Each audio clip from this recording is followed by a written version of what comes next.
أعوذ بالله من الشيطان الرجيم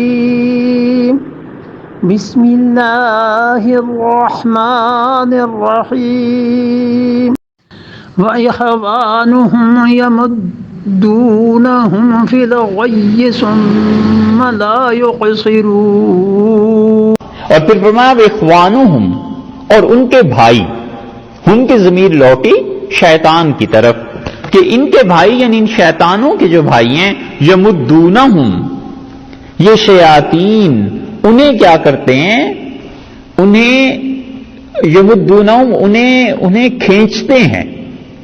مدہ اور امدہ، مدہ اور امدہ الف کے اضافے کے ساتھ یہ دو الفاظ قرآن پاک میں آئے ہیں کھینچنے کے لیے. مد بھی کرتے ہیں نا، کہتے ہیں نا مد کرو یعنی سے کھینچو، حامیم وہ کھینچ کے پڑھتا ہے نا، مد ہوتی ہے نا. یہ مد عربوں میں کہاں سے آئی؟ اصل میں وہ کسی بات کو، اب بھی آپ غور کریں کہ جب کسی بات کی طرف توجہ دلانی ہوتی ہے نا زیادہ تو اس لفظ کو لمبا کر دیتے ہیں. یہ قوموں میں رہا ہے شروع سے، اور عرب مد بولتے تھے.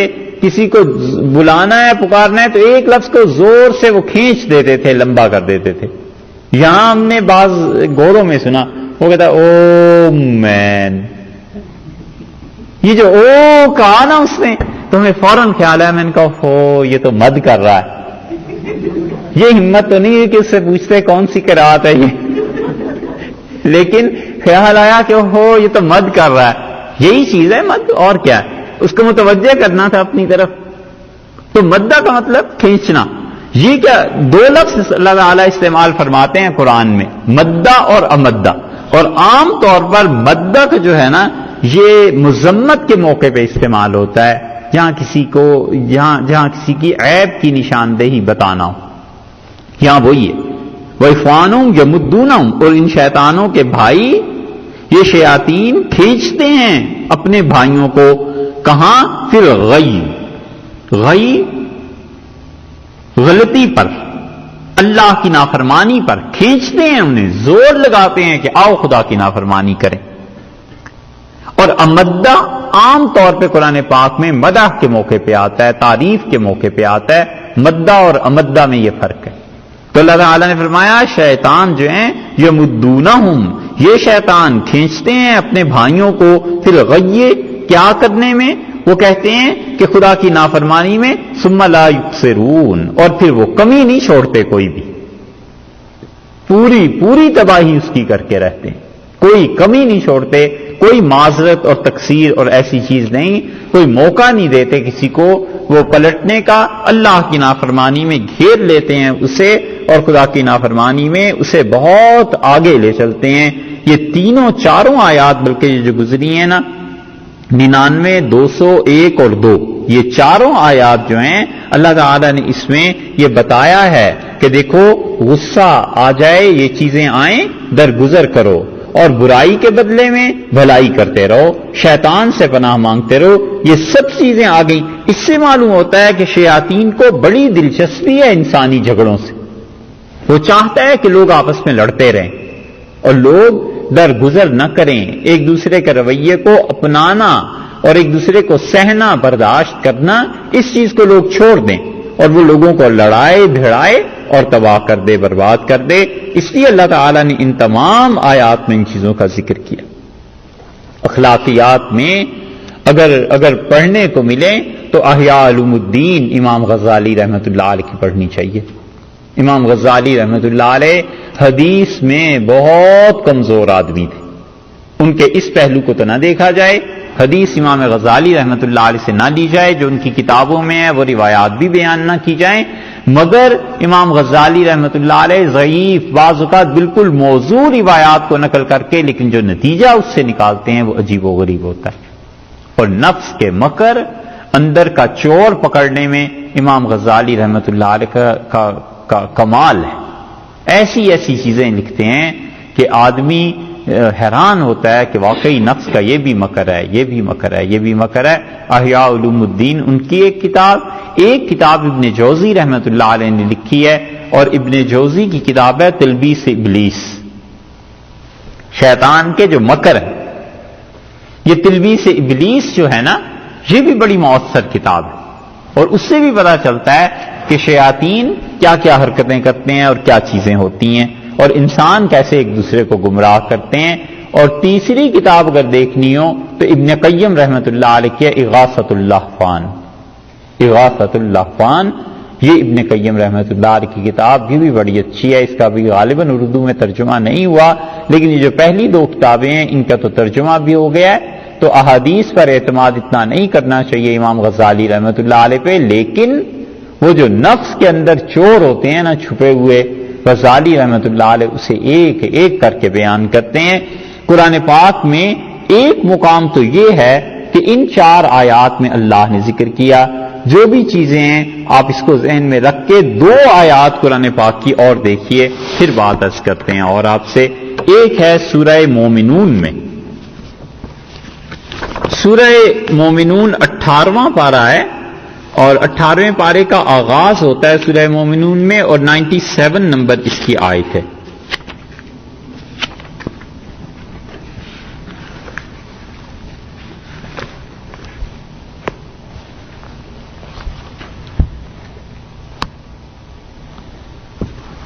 یہ پینے کے لیے رکھی چائے ہے۔ 18واں پارہ سورہ مومنون اور 98 نمبر آیت ہے، بلکہ 98 سے بھی پہلے آپ دیکھیے، 98 بھی نہیں، اس سے پہلے دیکھ لیجیے۔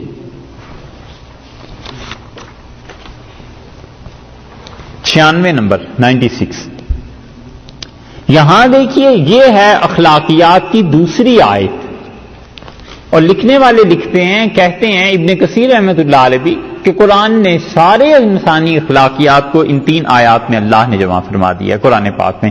ادفع باللتی ہی احسن السیئہ، اور بری بات کے جواب میں وہ کہو جو بہتر ہے۔ دیکھا وہاں بھی آیا ہے کہ جو جاہل ہیں ان سے درگزر کرو، یہاں فرمایا ادفع باللتی ہی احسن السیئہ، اور بری بات کے جواب میں وہ کہے جو کہ بہتر ہے۔ نحن عالم بما یصفون، ہم خوب جانتے ہیں جو یہ کافر ہم پہ تہمتیں لگاتے ہیں۔ دیکھا یہ کافر ہم پہ تہمت لگاتے ہیں، شرک کرتے ہیں، ہم اس کے باوجود انہیں رزق دیتے ہیں، اس پہ کتنی رحمتیں کرتے ہیں۔ ہمارے اخلاقیات اپناؤ، یہ ہے وہ چیز جو صوفیہ اپنی اصطلاح میں کہتے ہیں کہ تخلقوا باخلاق اللہ، کہ ایسی اخلاقیات اپناؤ جیسے اللہ کے ہیں۔ یہ وہی چیز ہے، اللہ نے فرمایا ان کو دیکھ، یہ ہمیں شرک کرتے ہیں، گالیاں دیتے ہیں کافر، ہم ان کے ساتھ مہربانی کرتے ہیں، تم بھی ادفع باللتی ہی احسن السیئہ، بری بات کے جواب میں وہ کہو جو اچھی بات ہے۔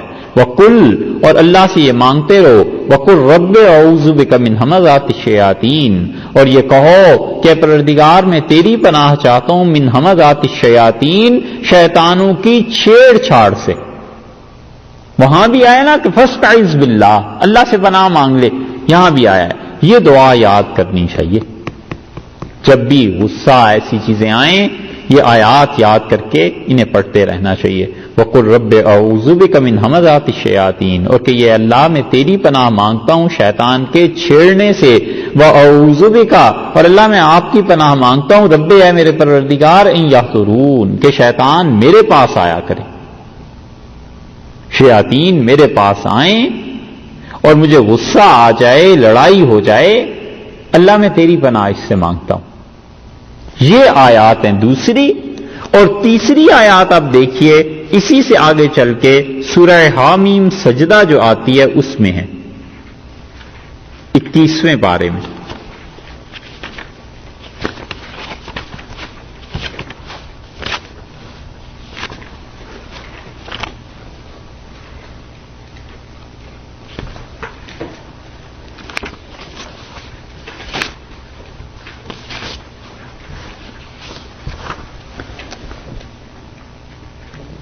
ملی ہیں جی،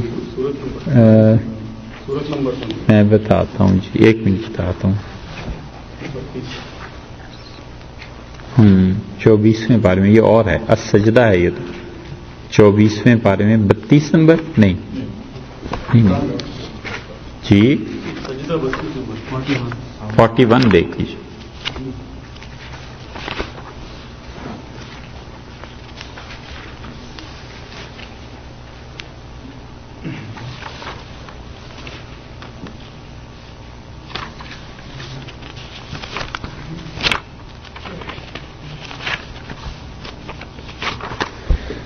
چوبیسواں پارہ ہے اور حامیم سجدہ ہے سورت اور آیت نمبر ہے اس کی 34.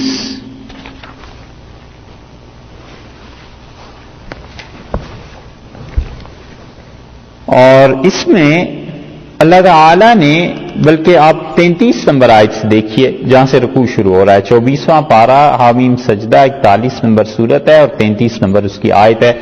ومن احسن قولا ممن دعا الی اللہ.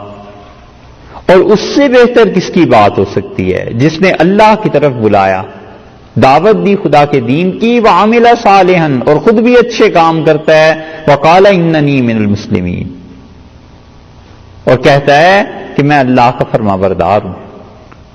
آگے دیکھا ہے ولا تستوی الحسنۃ ولا السیئۃ.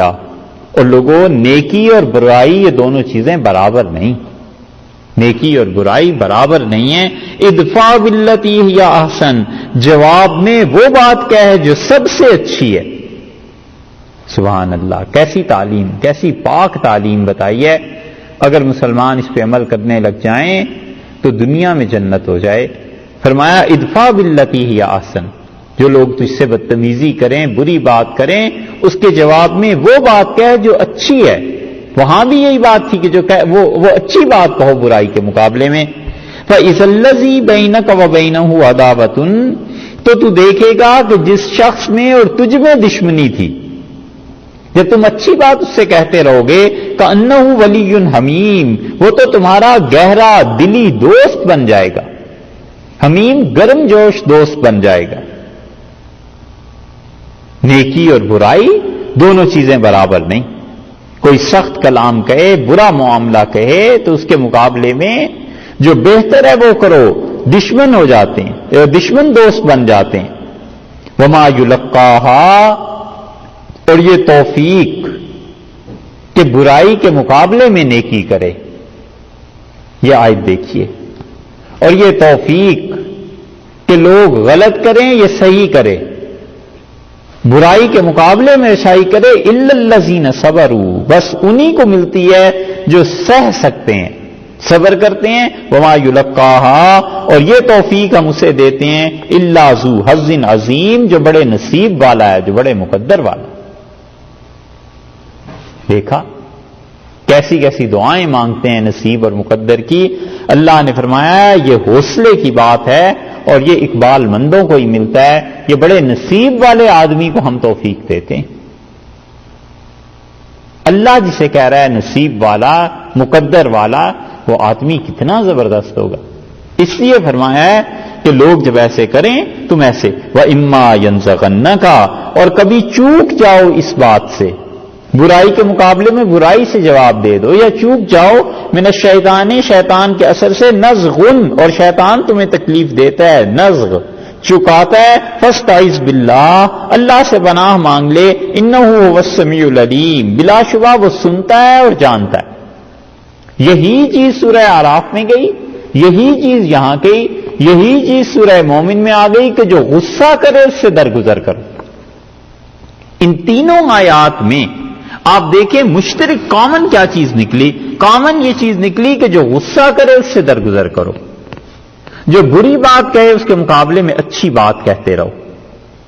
دو چیزیں یہ ہو گئی نا کہ برائی کے مقابلے میں اچھائی کرو, ہر جگہ یہ آ گیا. اور جو غلط بات بولتا ہے, جھگڑتا ہے, غصہ کرتا ہے, تم اس کے مقابلے میں اچھی بات کہہ دو, حلم سے کام لو, صبر سے. اور تیسری بات یہ کہ جب بھی ایسی کیفیت آ جائے, تینوں جگہ فرمایا ہے شیطان سے اللہ کی پناہ مانگ لے, اللہ تعالی کی پناہ میں چلے جاؤ. تو ساری اخلاقیات کا خلاصہ یہ ہو گیا کہ شیطان کو سب سے زیادہ دلچسپی یہ ہے کہ وہ زبان کا غلط استعمال کرائے. یہی نکلا نا. اس لیے آدمی سوچے, کبھی بھی زبان کا غلط استعمال نہ کرے, نہ لڑے, نہ غصے میں آئے, نہ ایسی غلط حرکتیں کرے. اللہ نے فرمایا ہے کہ یہ شیطان کو انہی چیزوں سے دلچسپی ہے، تم اللہ کی پناہ مانگتے رہنا۔ حضور اقدس صلی اللہ علیہ وسلم سے ایک آدمی ملنے آیا اور اسے عائشہ رضی اللہ عنہا فرماتی ہیں مجھ سے رسول اللہ صلی اللہ علیہ وسلم فرمایا یہ بہت ہی برا آدمی اپنی قوم اور قبیلے کا، اور جب آیا تو آپ نے اسے بٹھایا بھی، اچھی طرح ملے بھی۔ وہ جب چلا گیا تو میں نے کہا اللہ کے رسول آپ اس سے تو بہت اچھی طرح ملے اور آپ فرما رہے تھے بڑا برا آدمی ہے، تو رسول اللہ صلی اللہ علیہ وسلم عائشہ میں کیا اس کی برائی کے ساتھ اپنے اخلاق خراب کر لوں؟ کیا میں بھی برا بن جاؤں؟ مامون الرشید نے ایک اپنے کسی نوکر کو بلایا، پھر بلایا، پھر جب وہ آیا تو اس نے بڑبڑا رہا تھا کہ ایک تو ہمارے بادشاہوں کو دن رات چین نہیں آتا، امیر المومنین کو کسی کا خیال نہیں کرتے، کوئی سویا ہوگا کسی کام میں ہوگا اور بلاتے رہتے ہیں۔ تو مامون نے یہ سب کچھ سن لیا، اس کے دوستوں نے کہا کہ اب تو اس کی خیر نہیں، تو مامون نے اسے کام بتایا، وہ چلا گیا تو مامون نے کہا کہ اس کی اگر تربیت کسی نے نہیں کی تو میں یہ تو نہیں بتانا چاہتا کہ میری بھی تربیت کسی نے نہیں، میں اس کے مقابلے میں کبھی بھی بد اخلاقی کا مظاہرہ نہیں کروں گا، وگرنہ اس میں اور مجھ میں فرق نہیں رہے گا۔ یہ چیز بڑے لوگوں کی باتیں، کبھی بھی آدمی ایسی چیز نہ کرے کہ انسان کی زبان سے دوسرے کو تکلیف پہنچے، کیونکہ زخم بھر جاتے ہیں مگر یہ جو زبان کا زخم ہے نا یہ نہیں بھرتا، یہ 100 سال نہیں بھرتا، ایسی تباہ کن چیزیں پیش آتی ہیں۔ کل بعض آیات آئیں گی سورہ انفال میں ایسی، پتہ چلے گا آپ کو کہ ایک ایک جملے نے قوموں کو تباہ کر دیا اور لڑوا دیا آپس میں۔ پھر جتنا بڑا آدمی اختیارات کا ہوتا ہے اس کا کبر بھی پھر ایسے ہی ہوتا ہے۔ اللہ نے بتایا ہے، منع کیا ہے کہ دیکھو نہیں، اور فرمایا یہ توفیق اس کو دیتے ہیں جو بڑے مقدر والا آدمی۔